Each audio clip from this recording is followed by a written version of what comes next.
Assalamualaikum warahmatullahi wabarakatuh. Alhamdulillahilladzi arsala rasulahu bil huda wa dinil haq lidhirahu 'alad dini kullihi wa kafa billahi syahida.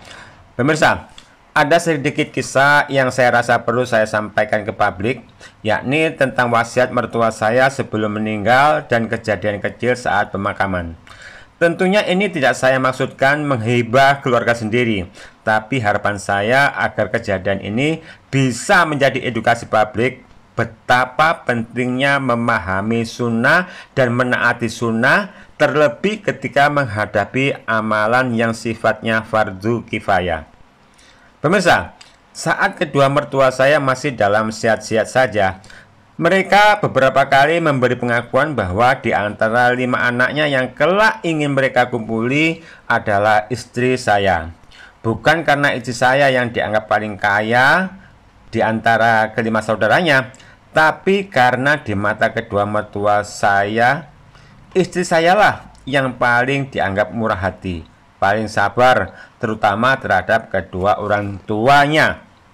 Namun sayangnya, ada hal pada diri kami yang membuat kedua mertua saya seakan dihinggapi rasa sesak dada. Dan karena itulah kedua mertua saya jadi merasa serba salah.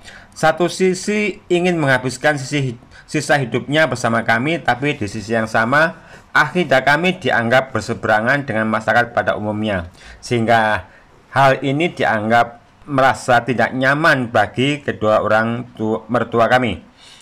Namun kemudian karena suatu hal, akhirnya sang ibu mertua tetap dengan terpaksa ikut serumah dengan kami. Hanya saat ia mulai sakit-sakitan, ia memberi wasiat kepada anaknya yang lain agar kelak bila ia meninggal, agar setelah kematiannya dilaksanakan acara tahlilan sebagaimana tradisi pada umumnya. Dan setelah kurang lebih 17 hari ibu mertua dirawat di ruang ICU Rumah Sakit Awal Bros, akhirnya dokter menyatakan ibu mertua kami tidak bisa ditolong lagi, alias telah meninggal dunia.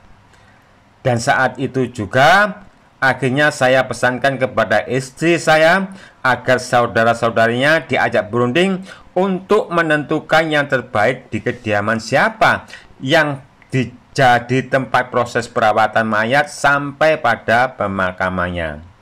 Hal ini saya anggap perlu agar tidak ada saling menyalahkan bila ada perbedaan cara penanganan. Dan alhasil, keputusan mereka pun sepakat agar proses yang berkaitan dengan mayat diserahkan ke keluarga kami.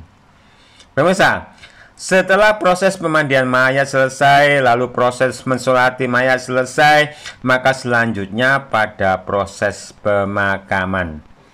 Nah, pada proses pemakaman inilah ada hal yang seharusnya tidak terjadi, namun pada kenyataannya terjadi juga, di mana proses pemakaman yang sengaja saya terapkan mengikuti sunnah, yang diantaranya tidak memakai azan di kuburan dan tidak perlu pakai talqin di kuburan, yang itu sudah saya pesankan pada pihak-pihak yang terkait.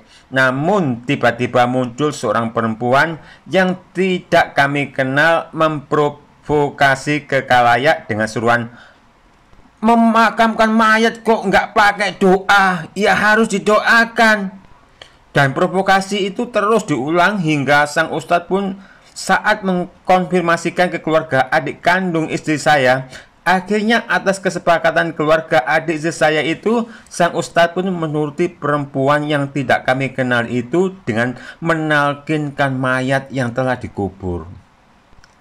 Saya akhirnya hanya bisa menghela nafas karena rasa kecewa. Mestinya keluarga adik istri saya bisa menjaga adab dengan menyerahkan sepenuhnya proses pemakaman sebagaimana kesepakatan di awal. Kalau tidak sepakat dengan cara saya yang mengikuti cara-cara sunnah dan lebih condong pada tradisi turunan, maka sejak awal harusnya proses pengurusan mayat mereka ambil alih ke keluarga mereka, ke kampung halaman mereka. Malah lucunya, proses pengurusan mayat diserahkan ke keluarga kami, namun giliran kami menerapkan proses pengurusan mayat dengan cara sepenuhnya mengikuti sunnah, malah mereka nggak terima dengan seakan kehilangan adab. Namun begitu, Saya menyadari nggak mungkin saya memaksakan diri agar proses pemakaman itu dengan cara sunnah sepenuhnya. Terlebih ada di antara mereka yang juga memprovokasi dengan teriakan, ada keluarga waris yang salafi Wahabi. Akhirnya untuk menjaga hal yang tidak patut saya biarkan Ustadz mentalkin mayat yang sekaligus memberitahukan bakal diadakan tahlilan di rumah adik saya itu. Nah pemirsa, dari kejadian yang saya alami tersebut di atas, maka bisa kita pahami bahwa betapa pentingnya umat muslim memahami sunnah dan betapa pentingnya mengamalkan sunnah demi menjaga kemurnian syariat Islam.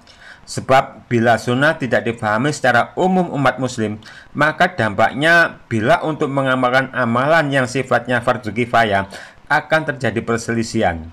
Dan itu pasti akan terjadi keributan bila salah satu pihak tidak ada yang mau mengalah.